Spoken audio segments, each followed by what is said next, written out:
1930s Europe was a continent still bleeding from the wounds of the First World War. Cities were rebuilding, but inside, people carried anger, fear, and deep uncertainty about the future. Germany, in particular, was struggling. Its economy was shattered, unemployment was high, and many citizens felt humiliated by the harsh terms imposed after the previous war. In this atmosphere of frustration and desperation, a man stepped onto the stage of history: Adolf Hitler. Hitler came from a modest background and had once dreamed of becoming an artist. As a young man, he even tried to enter an art academy, but was rejected. Life pushed him in a different direction. After serving in World War I, he entered politics and quickly became known for his fiery speeches. He promised to restore Germany's pride and power. For many desperate citizens, his words sounded like hope. Under Hitler's leadership, the Nazi Party grew rapidly. They skillfully used propaganda, fear, and national pride to gain support. In 1933, Hitler became Chancellor of Germany. Soon after, he consolidated complete control over the government. Through strict laws, intimidation, and carefully crafted messaging, he built a dictatorship and prepared the nation for expansion. His ambitions were clear: Germany would grow stronger and larger. On September 1, 1939, German forces invaded Poland. This act ignited the Second World War. Europe was once again pulled into a massive conflict.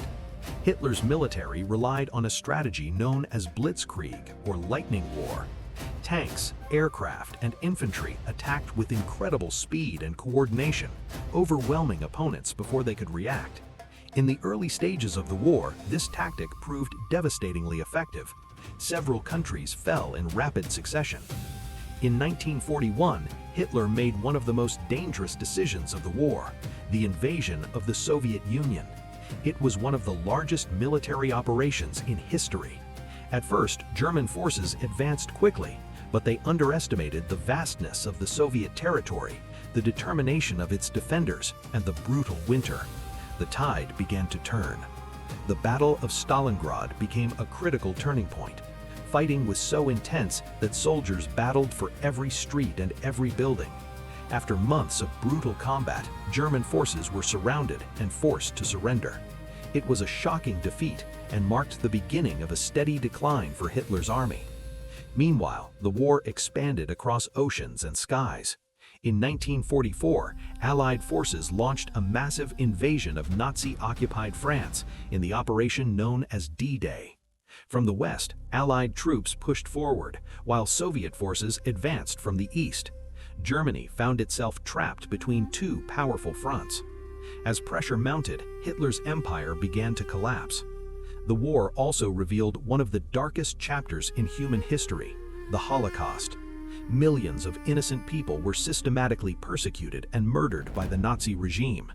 This atrocity shocked the world and exposed the horrifying consequences of hatred and extremism.